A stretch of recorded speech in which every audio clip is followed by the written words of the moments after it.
Very good afternoon to one and all. Thanks a lot for joining for this session today.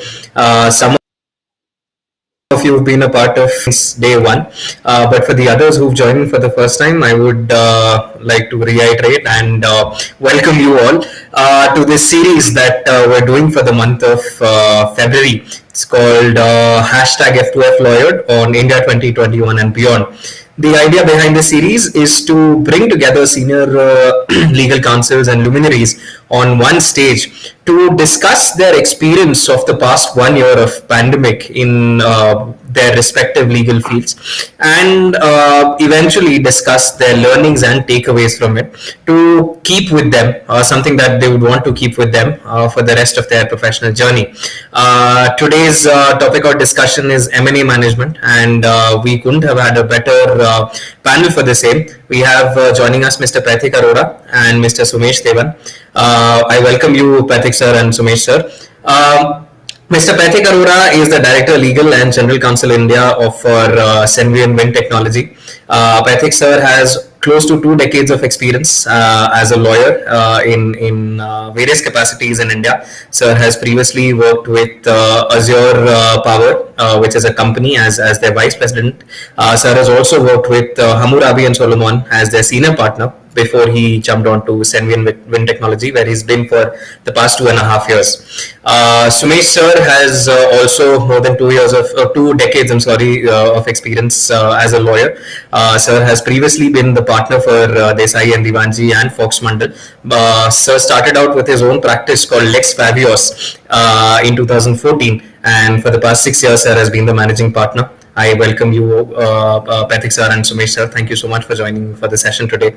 As discussed, the idea for today's or the theme for today's discussion is M&A management, and we would want to eventually hear Sumesh sir and Pathik sir's experiences for the past year. But now that we are now that the vaccines are almost here, and now that things seem slightly brighter than what they were earlier. I mean, I would personally like to believe so.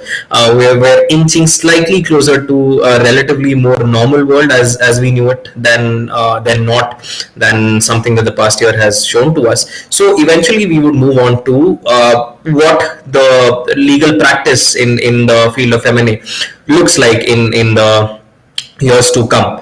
But in order to do that, of course, we will first have to understand the challenges and the difficulties that were posed in the past year. So I would like to pose my first question to you, Pathik sir. What were the main operational challenges that were faced by you during the lockdown? So immediately, if we cut to say March 2020 and April of 2020, what were the immediate effects that you faced in your operations and in your practice? Yeah, thanks, Rishwan, and hi, everyone.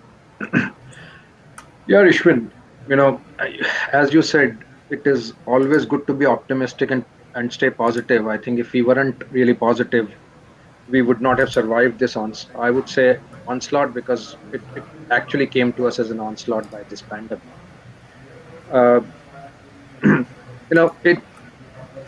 I don't think we ever before March in our lives would have ever thought that we would see such a scenario, such a situation facing us, that we will almost have a shutdown in real sense.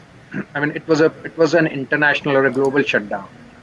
Some countries took the decision before us, but we also took a decision pretty early when pandemic hit us. And initially, I think it was really a mayhem, because we really didn't know what to do, how to do, how to handle things. Uh, Most of us in our sectors, you know, I think would not have given real heed or real necessity to have a robust online data management system. I understand many IT companies, BPOs would have done that, but we still, sort of brick mortar companies, so to say, and we used to have our physical files in place on the table to review. Similarly, I think most of us would have faced these challenges. Uh, the first thing that hit us is what I'm talking about my company, where we erect plants, we erect power plants, wind power plants for our customers. The first thing that hit us is how to manage our projects. Our sites were closed. How to manage our vendors or subcontractors. We saw we saw workforce at the site, workers at site, really leaving us. They were also very worried about how would they survive this onslaught. Many of them wanted to go back. We didn't know, and the beauty was that we did not know how and when will this be lifted. While initially we thought it would be 3 to 4 weeks, but soon thereafter we realized that it is going to be it was here to stay. I think we realized it would stay for at least couple of months, if not more. At that time in March, we realized, because of what we were seeing happening across the globe. So I think first thing first, we are an essential commodity company for the power projects that we operate on a continuous basis. And the challenge was to get approvals from the government, permissions from the government, for our workforce to be present on the operating sites where our plants were being operated on a continuous basis. And it was important for us to keep the plant running for continuous basis, to keep supplying power to the transformers, to the government transformers, substations. So that was one challenge where we really kept running around, uh, to get those licenses or approvals.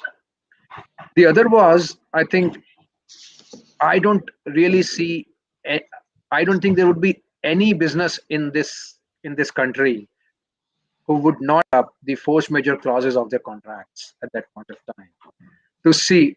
And most of us really saw that pandemic was not really mentioned in the list of force majeure conditions, but it had hit us. Thankfully, some of the industries or some of the ministries had also declared this pandemic as a force majeure event, but many of them did not. The government notifications did not really apply to private party contracts, and without thinking twice, we just started shooting notices to each other on force majeure and suspensions and everything. And I think it took us some time before we realized that it is not only one entity or one business that has really got impacted. It was the entire nation got impacted. Every industry has gotten impacted.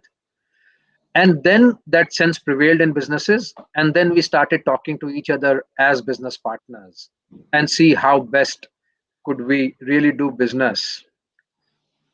You know we knew everything is going to be derailed for some time. So the challenge really was how to get back on our toes, on our feet, think on our feet, act on our toes, and really work towards achieving the objective of running or maintaining continuity of business.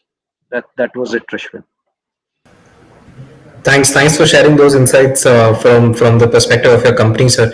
I would like to pose the same question to you, Sumesh, sir. You're running a law firm, so of course your clients are varied. Pathik sir has one company which is his own to, and it's affairs to manage. What were the main operational challenges that you faced right at the onset of the lockdown? Yeah, hi, Sumesh. Thanks. So first and foremost, obviously, the whole lockdown and the situation took every one of us off guard. No one was actually prepared for it. In fact, a day before the lockdown was announced, we were actually doing a physical negotiation for a large contract. Mm-hmm. And finally, once a lockdown announced, that negotiation, that transaction was put on a back burner. So obviously, the first and foremost, the challenge was no one knew, because typically lawyers are more used to physical meetings and have physical negotiations and review of documentation. So rightly so, unlike our e-commerce company, there is everything is done more on a physical basis, where you know uh, while you're finalizing a negotiations or a contract. So obviously Mm-hmm. it put everything on a out of there, and then clients in various industries across started approaching us for issues, because fun, like, what as He put up, rightly so. People were deploying, or people were looking for force majeure clauses and ways to terminate. I think the first issues which came up were everyone wanted to understand if they can terminate the office leases, if they can stop paying the employees. And and then for us also, the first and foremost, the challenge was lack of all online resources to provide assistance to our clients when the offices are closed, Mm-hmm. and all our Right. lawyers are scattered at various locations, because typically how a law firm works, where everyone's at one location, and you have access to all legal resources, and you are putting the giving the best legal advice to your clients. But Right. slowly, as we that was the first operational challenge, but then obviously we geared up, we got into the right IT systems, getting in more softwares to start advising our clients, because the first set of as I said, the clients issues were, they wanna renegotiate the leases, they wanna terminate some employees, they wanna, because obviously there was some whole confusion about the government trying to say, like, you have to pay employees, you cannot be retrenching employees, and these notifications were taken back after some time. So Right. definitely the concerns, obviously, I think the lawyers face I think luckily the lawyers never face a dull moment, because as soon as the lockdown was announced, the client's anxiety increased. And maybe we were, yeah, because maybe honestly we were, as law firms or legal counsel, not fully equipped or geared up to advise client from sitting from our homes on a remote location. But there were plenty issues realizing from, luckily the government announced a moratorium on the loans, so that took away one big concern from the clients, but challenges from suppliers, vendors, or non-payment of rents or salaries. So, and then obviously that was the first, I think, 2 or 3 months. But as soon as the lockdown eased out, I think the markets definitely picked up, both in terms of stock market picking up and merger and acquisition as a deals. So the deals have picked up. I would simply say that now, there's been, the markets become more, everyone's become more flexible. I think one of the pros of the COVID is people were very rigid on valuations, and had very fixed notions on do's and don'ts Right. vis-a-vis a M&A transaction. So that has helped everyone, ease out and be more flexible to how a transaction can be done, and on the valuation side, because obviously there's been, and the deal structures have become more flexible. So definitely, I think I would say the corporates face more than the law firms. It's the corporates, but it's obviously he's also been part of a large corporate. The companies face big challenges, but slowly, I think everyone's used this year to overcome these challenges. Thanks for sharing that, sir. But so, borrowing from what you said, right at the beginning of the lockdown, just the day prior to that, you were sitting in a negotiation, and some deal structuring and discussion was taking place, and eventually, of course, I mean, it was put on back burner. But that couldn't have happened for too long. So eventually, I'm sure negotiations and discussions would have obviously happened on an online medium. So yeah, No, no, finally, yes. So I think it's I always say it's a mindset, because that particular transaction is still on a back burner. But after that, okay.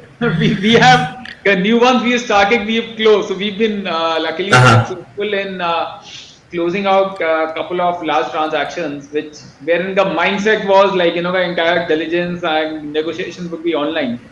I think Uh-huh. there the people were more well prepared. Okay, fine, everything's gonna be online. So no one's ever insisting on a physical meeting, and everything's from negotiations to signing has happened remotely and virtually now. So that brings me to my question. In fact, I mean, what was that experience? Was it more difficult? Was it easier? What was your experience of a virtual deal? So virtual deal, I would say it's a big challenge, because typically, we, although we have online data rooms for a diligence, but some part of diligence is always done physically.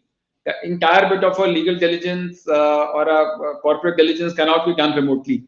So that's something, one was doing the diligence, because again, everyone's sitting at remote locations, and everyone, even the clients, having limited access to documentation, and no. So the process of deal making became slower, I would say, because obviously, the diligence took much longer, and trying to view everything online and having no access to physical documentations where some documents is essential. And then coming to the negotiation part, because I think this is the first time, and historically for any lawyer, I would say, including myself, that we had the entire bit of negotiations online. There were no physical meetings, because as a convention, it is, you would block certain days where you would sit from morning to evening on a negotiation, and just carry out the negotiations. Here we were, where we had, because obviously everyone's online, so the communication becomes a little challenging, and of course you can't be. It's virtually impossible to anyone to sit down for 10 to 11 hours on a negotiation, unlike a physical meeting. So we should break down the negotiations for 3 hours every day, and over a period of a week or so, we concluded what. So definitely, it's more time consuming. But yes, the obviously, going forward, it might be the norm, because it saves a lot of commuting time. There were times where guys from Singapore or different locations were all sitting on a same call and negotiating a contract. No one was insisting on a physical meeting. So that's one of the. But yes, obviously it's challenging. It's more time consuming. The negotiation becomes more more difficult for lawyers, or when it becomes online. Thanks for sharing that, sir. I think I would like to pose the same question to you, Pathik, sir. And I would also draw reference to the little chat that we had a couple of days ago, where you mentioned that there was a whole different fight that you had to take care of internally, any which ways. So, would you like to share your experience of having done facilitated virtual due diligence, and what your experience of virtual deal process and negotiations were? Yeah, Rishwan. So, as Sumesh said, I think definitely it had more challenges. I think it was a mix of both. It also depended upon the nature of contracts or nature of negotiations we were having. Uh, I, you know, we have gone through this a little hard way, in the sense that uh, before, few months before lockdown, uh, our parent company in Germany actually had filed for insolvency, and couple of large corporations were looking at acquiring the India business for Senvion. And this whole year of 2020 actually was supposed, we had to. It was a very challenging year from that perspective, because we had to keep our business afloat at the same time in India. At the same time, we had to facilitate this acquisition, right from the conceptualization of diligence to facilitating completion of diligence, and the closure of M&A. We were right at the stage of, of actually initiating or preparing the data room for commencement of diligence when the lockdown hit us. We definitely at that time were not really prepared. We really didn't know what to do, how to handle all that.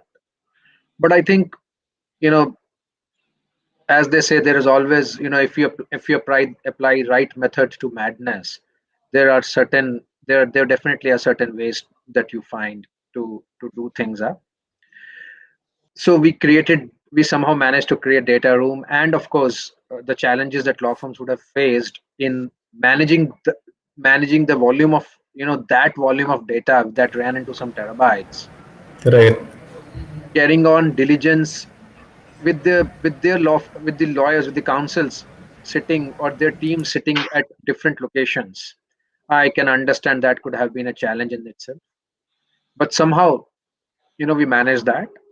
I think, if the you know if it was it but for lockdown, it would have been definitely much faster than the time that we really took to complete that. And then came the aspects of negotiations of the transaction documents. I think it's a mix of both. uh, if it was not COVID, ideally we would have been sitting, True. people from multiple jurisdictions would have been sitting in one room and trying to thrash out all critical issues and close the contracts.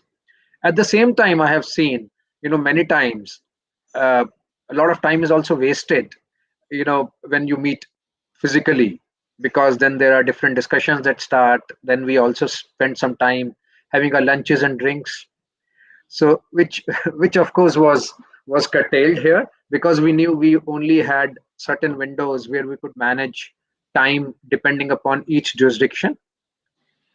And but I also realized that virtual negotiations needed little bit of different set of competencies than what you normally would uh, have learnt or seen during the physical meetings and negotiations. I think physical meeting and negotiations, when you actually are sitting in front of a person, you could also, perceive a lot of things. Uh, when you see a person, his the way people talk, you can sometimes empathize and sympathize with what people are saying. You can understand. Correct. But whereas calls, it gets, negotiations sometimes get very rough and cold. The body language perception Body language completely perception goes is away. completely missing.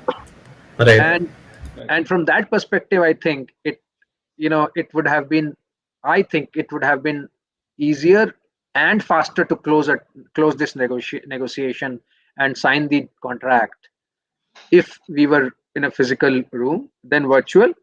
But as they say, the word would or may never be the same again. We will have to get to these new learnings. We will have to implement these in our daily processes, daily functioning.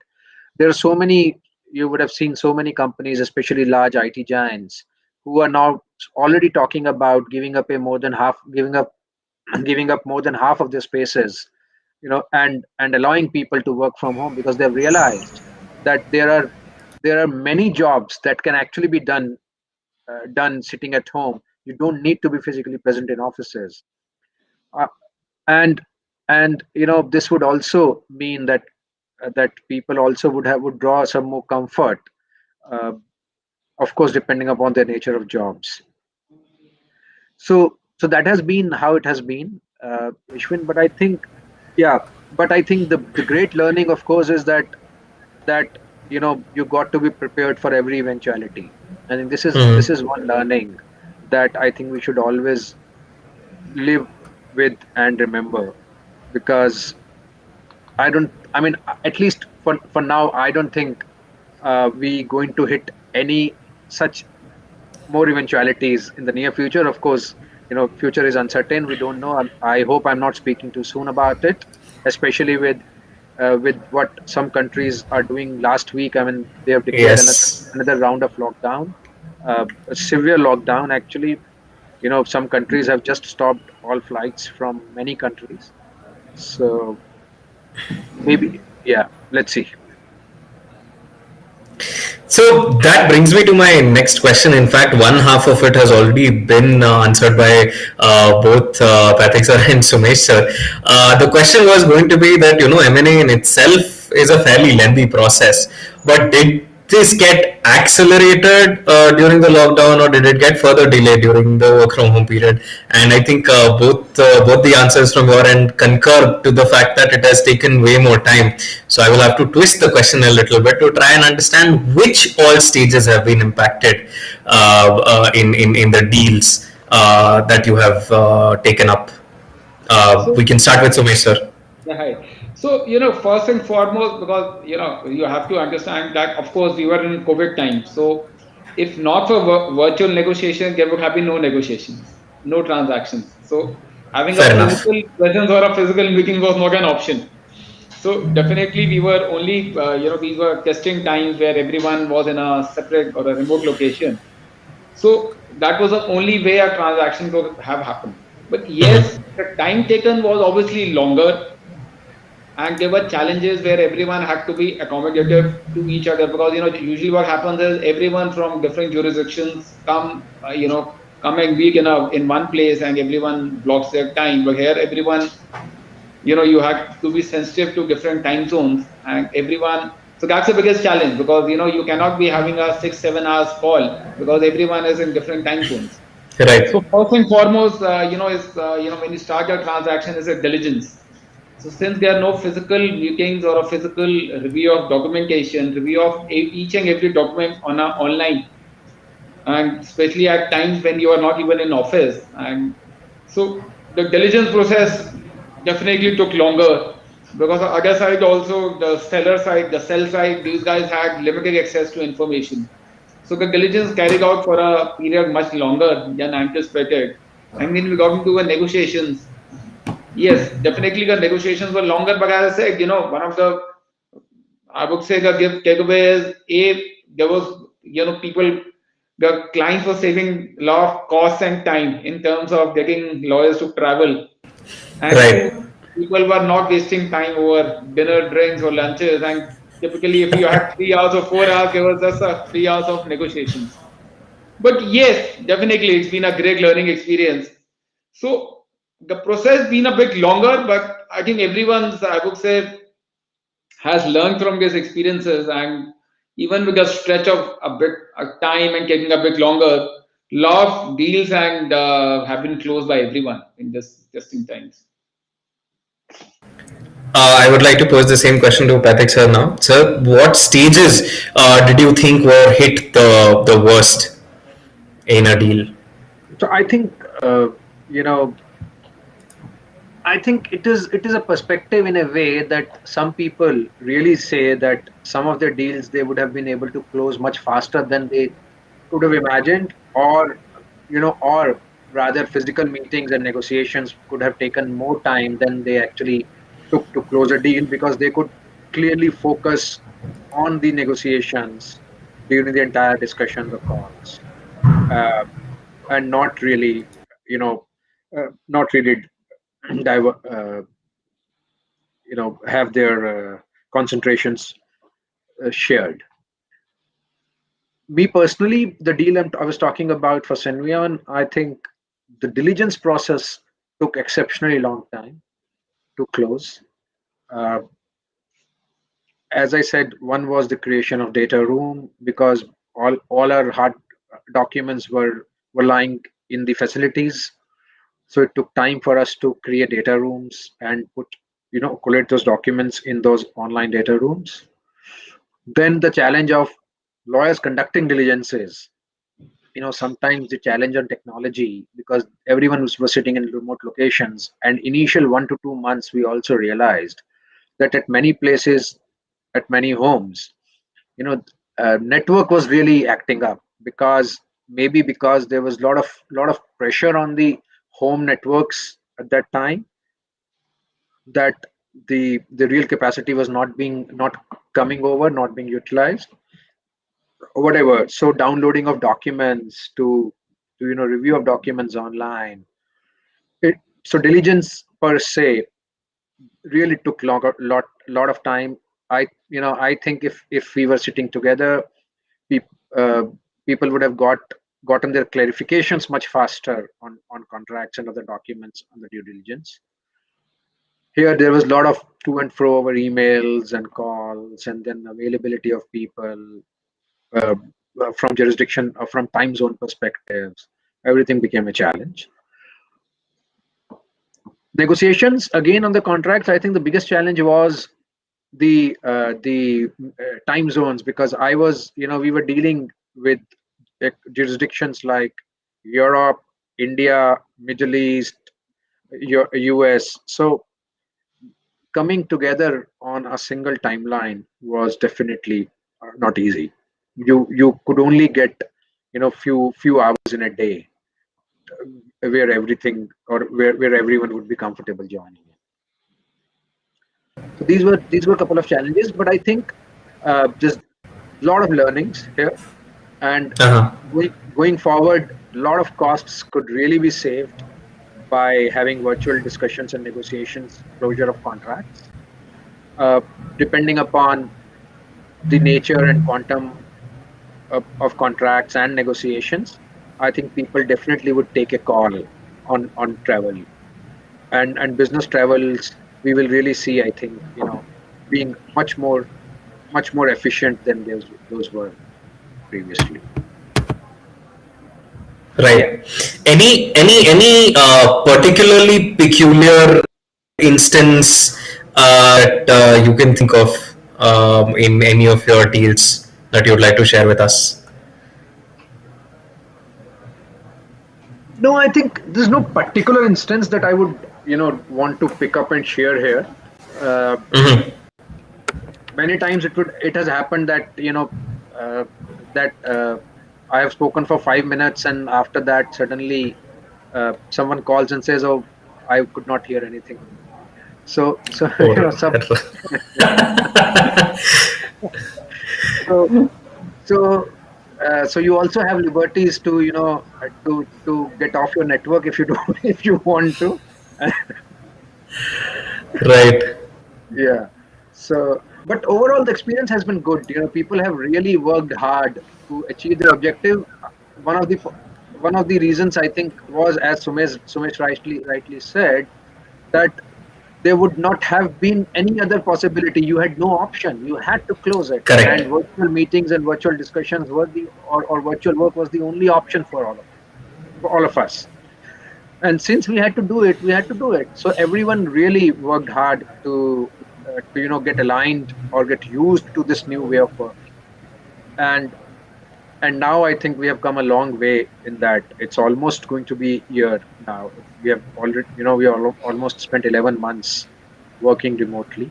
So Mm-hmm.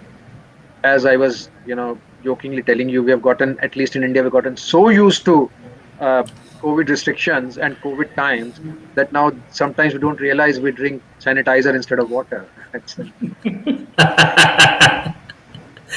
Fair. I think that would probably be the peculiar incident that Yeah. we share here. Correct. Sumesh sir, anything you would like to share with us in specific? Any peculiar incident that you can recollect at this point of time? One thing which is very peculiar to note is, the nature of negotiations because of the key issues. Because Uh-huh. now we're seeing, when a negotiations happen, the focus is more on because now everyone, we've been in a lockdown for almost or in a COVID situation for almost a year. So issues like, the compliances, your ability to perform contracts, or the seller's ability to service his debt, or even people want to know, the financial condition of the of the key customers. So those are very pertinent new issues which have been risen, like, risk on account receivables or solvency issues, because something like, Mm-hmm. the financial position of your suppliers was something was never part of a diligence, because you would be typically carrying out diligence on on one of the acquiring companies. So a lot of the things is, because everyone is realizing, there's a retrenchment of employees. So the ability to perform contracts, if a company, because what's happened, of companies laid off employees, now the business is coming back, so they're finding hard to. Some companies are having hard to renegotiate or get the employees back, the right talent. So definitely Right. the nature of negotiation or the nature of discussions also have undergone a much of a change in this last 1 year. Mm-hmm. Right. So, if we were to talk about the initiation of the lockdown, right? Now, with the learnings that you have that you gathered over the course of the last 11 months, um, do you feel that if there were some, or would you hope that if there were some systems or processes or some services that you were already using probably even before the lockdown had initiated, it would have made these past 11 months much easier, and would have made the transition much smoother? Is there anything like that comes to your mind? Hi, Sumit. So I think first and foremost, obviously, we were not using all the apps like Zoom or a Microsoft Teams and having video conferencing. So all these apps and applications where we can connect remotely to all our clients, or even the all the lawyers in our firm. So these and then typically having more access to online. So lot of based things, something if we had in place a year back, I think the journey would have been much easier. As I said, when we just started, because obviously it was so unexpected. It was when the clients started calling us, we did not have access to our complete office servers or our backup data. Files. So, or we did not have the all video conferencing where we can connect, we can get five people on a call. So those things started evolving slowly. In fact, for me, it was even in a lockdown. I had to once it was so immediate. I had to come to my office physically, take a physical, get some access to my server, and because the client needed some files. So those are, as I would say, that technology has played a, technology, especially for lawyers, wasn't such an instrumental role in our practice till about a year back. So now something like video conferencing, even more online software, because we were relying more upon physical books. So having all, because typically whenever you would rely upon any of the law books, lot of times it was physical books. So first time we realized it's also imperative to have everything online, because Online. imagine a situation where you would not be in office for such a long time and you would still need Right. to laws. So I would say, having all these technology and softwares and systems, if we had them a year back, I think the journey would have been much easier. Right, very rightly said. Pathik sir, your opinions on the same? Any systems or processes which you feel if they were already in place much before the lockdown, it would have probably made your journey easier? I think I more or less concur with what Sumesh just said, and I also have the same views.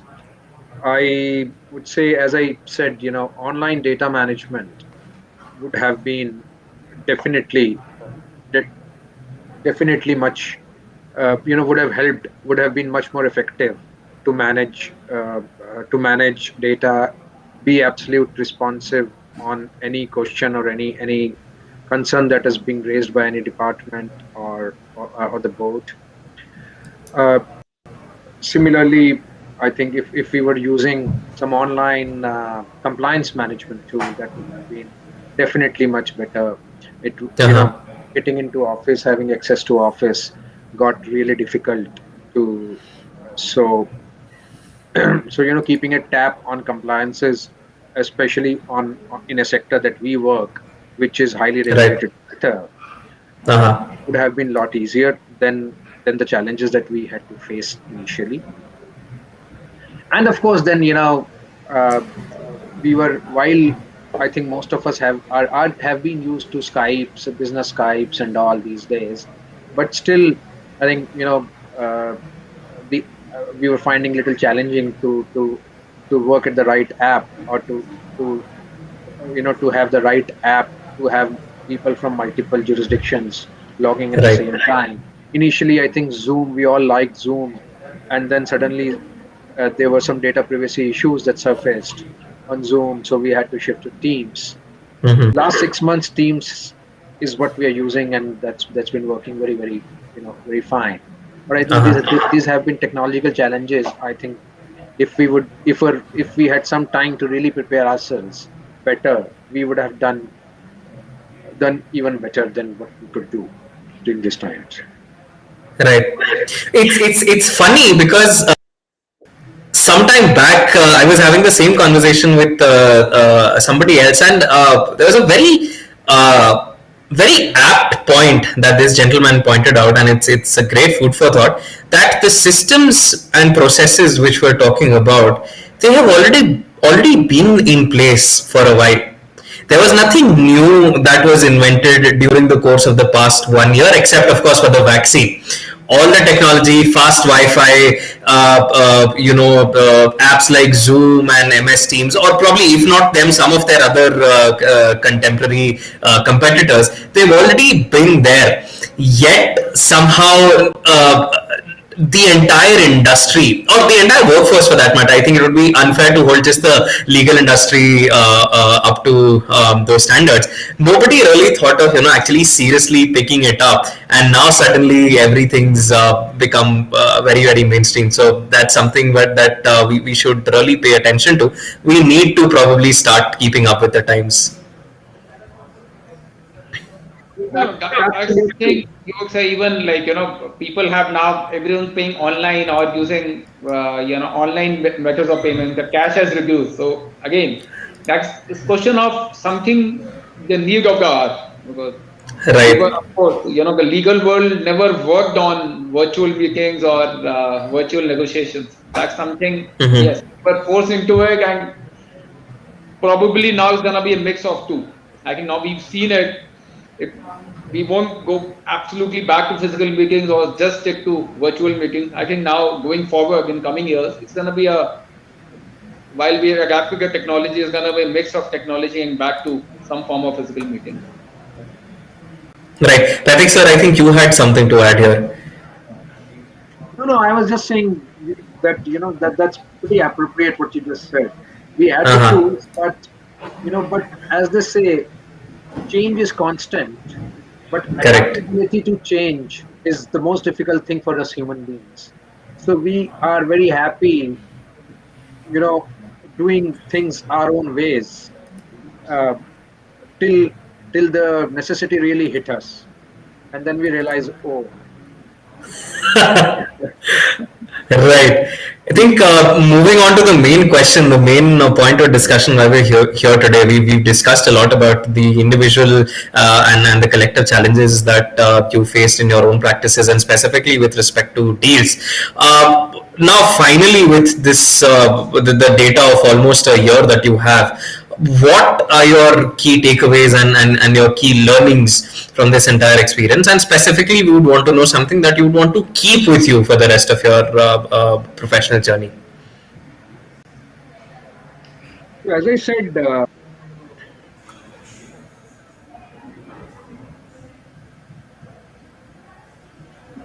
You're not audible anymore, sir. sorry, is it now? Is it fine now? Yes. Yes, it's better now. Yeah. So what I'm saying is that plan ahead, think ahead. That's not a new mantra. We have been hearing this for long. But I think with plan ahead, think ahead. I think one more thing is always be prepared for any eventuality. You never know what would hit us. Anything can happen now. With the fast changing world, anything can happen anytime. Be prepared for that, and be up to the challenges. There is always, and what I think is that there is always a way to handle any challenge. You just need that calmness and the right application of mind, and you can really get through. What you and you can really achieve that objective what you have in mind. uh, so be prepared for any eventuality. Yes, give some more focus on focus and focus to the technology.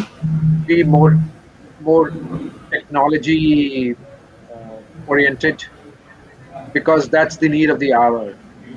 It is not possible, honestly, to be omnipresent across the globe. Technology is something that can help you connect. So Right. I think you know and I'm being very honest. I have not been a very technology savvy person when it comes to my my working styles. But I think Uh-huh. this 1 year has really taught me that, and most of it, I don't know if Sumesh agrees or not, but most of the lawyers, you see, still need that hard copy to review a draft. Absolutely. I We completely agree. waste we waste so much of paper. We ourselves don't realize that. Sumesh has the advantage of still billing those papers to the client. I don't have that as yet. So, But I think there are many things that we can do with the use of technology. We don't need physical papers anymore. Courts are also now going e-filing. Adapting. Paperless. Yeah. paperless. Paperless.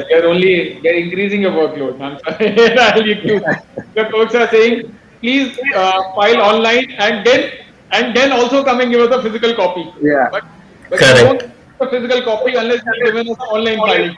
yeah. But So maybe it's that's a double. but maybe that's a transition phase. We will eventually reach a paperless code. Absolutely. Right. Yeah. That's what. Very recently, in fact, we also had the very first paperless budget being announced by the Honorable Finance Minister. Very first time where you did not see that thick red patta being, brought onto the podium. It was, if I'm not wrong, it was read out of some tablet of some sorts, probably an iPad. So yes, I mean, we are definitely embracing paperless future. Posing the same question to you, Sumesh sir, what are your key takeaways from this entire experience? What are your learnings, and specifically with regards to deals that you would do in the future? What are you going to now specifically take care of? I think one thing for surely, as Pathik said, realize we have to embrace more technology because now we have it's always been there, but we never realized that there can be an eventuality. So we have to be prepared that what if something like this happens again. So definitely more technological advancement, taking a backup of your files, going more digital because lawyers are always physical files, and so a lot of things in the last 1 year have moved digital, and slowly we need to go more. We have to be in a situation. One of the biggest takeaway is that take nothing for granted. We have to be prepared for a situation where, which I think most of our companies are, that if we ever have to face a situation like this, everyone has their can sit in one corner of his house and operate virtually. If a if an acquisition can happen, if a diligence can happen, if a transaction can happen, and so the judges also have embraced technology and started working online. So I think it's the biggest takeaway is yes, that all of us needs to be prepared and be up to date with the technology, so that if we ever were going back to a situation ever again in life, or even if we have the option, we can always work offline. We really don't need a physical presence. Right. Thanks a lot for sharing that, sir. I think that brings us to the final segment. We have a couple of questions pouring in from the audience. I'll just take a few up. Will not take a lot of your time.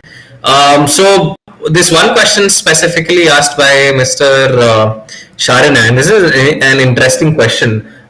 He asks, during the pandemic, procurement of deal-specific representations and warranties became a huge challenge. So, what was the solution to this issue, in your opinion? We can start with either of you. So, hi, so me. So, what happened was obviously because, as I said, even the nature of reps and warranties been changing. So, Mm-hmm. yes, because obviously you had a situation where, so there were a lot of times, again, when you have reps and warranties, there is always a clause where it's saying, either of the parties have a right where they can mutually waive. So we had to go through a situation where we had to waive certain reps and warranties because certain situations did not hold true for the company. Because especially in terms of it may be their solvency, it may be their financial position, it may be their number of employees, it may be their ability to execute contracts, or maybe their ability to service their clients. So a lot of Mm-hmm. ground realities in the last 11 months has changed. So if while a company, the situation they were in last Feb or March, even vis-a-vis it may be their financial position, its ability to service contracts, its relationship with vendors, or the way it's because especially like say a lot of brick and mortar companies are not in a position to send its employees to various locations. So the whole Right.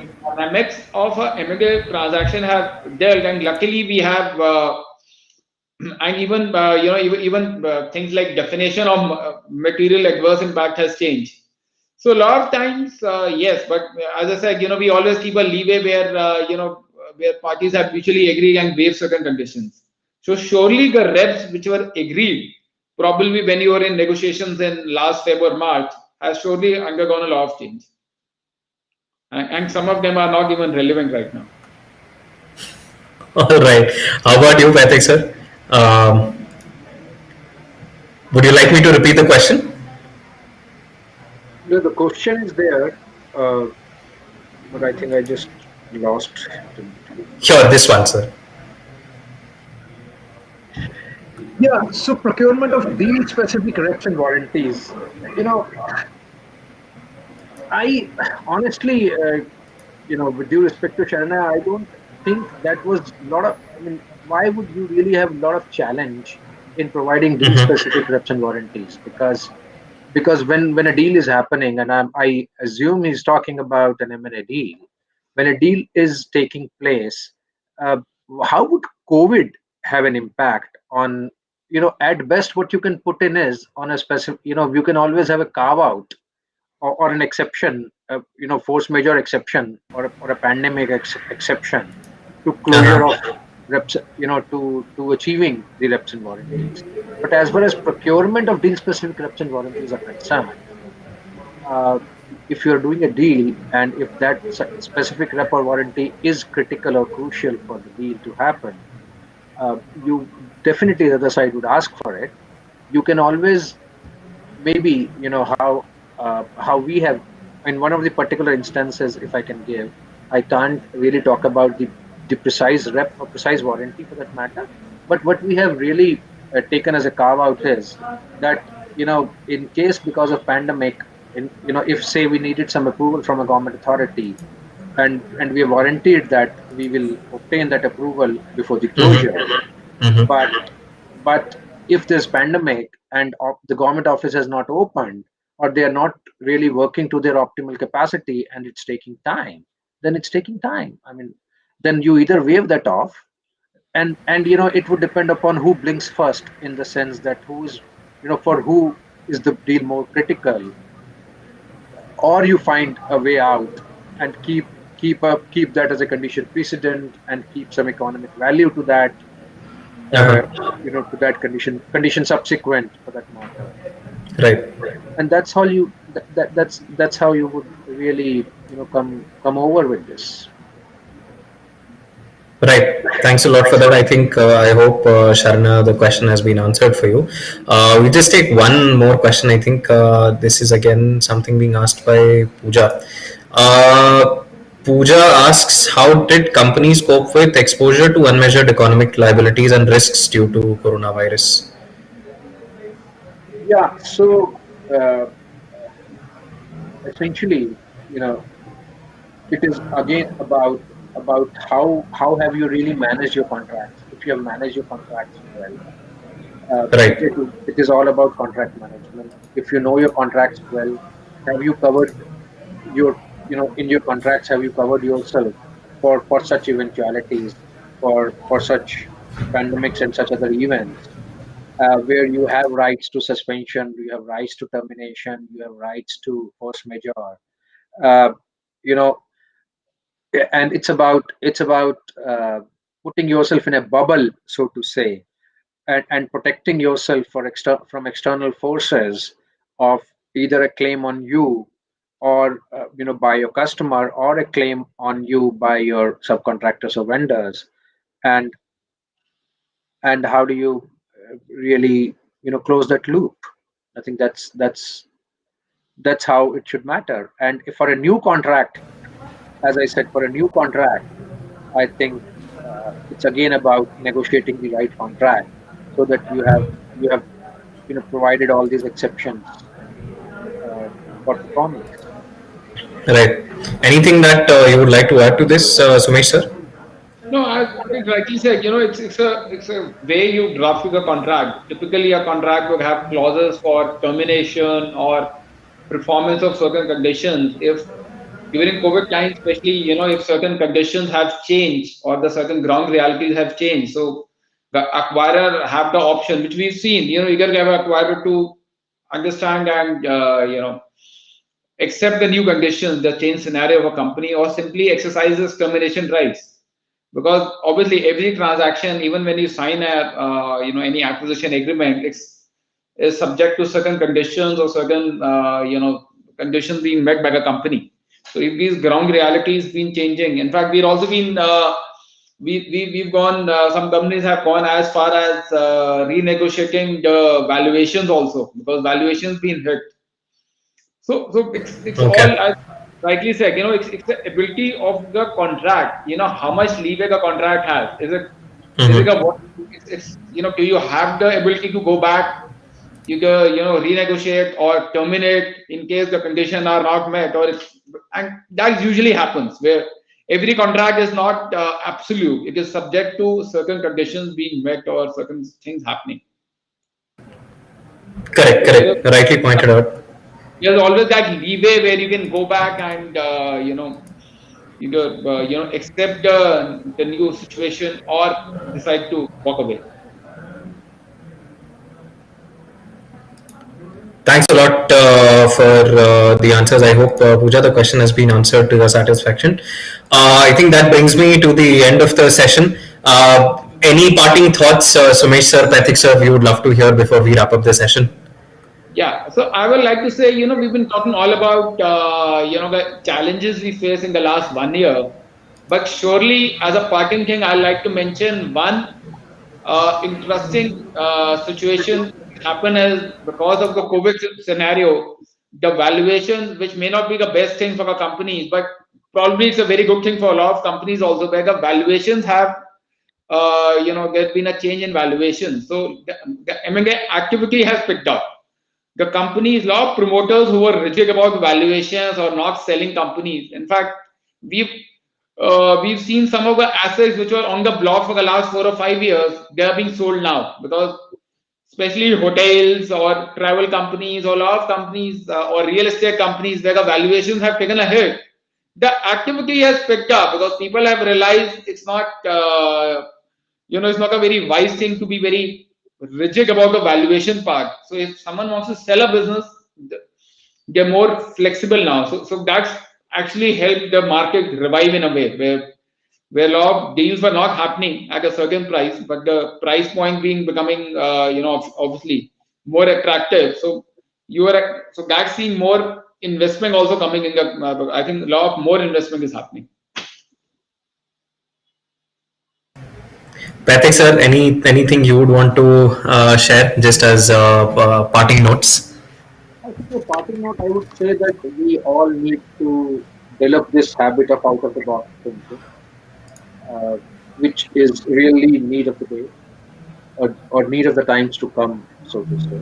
I mean, we have all realized in many different ways that there are more than one way to achieve any objective, and there are more than one way to handle things.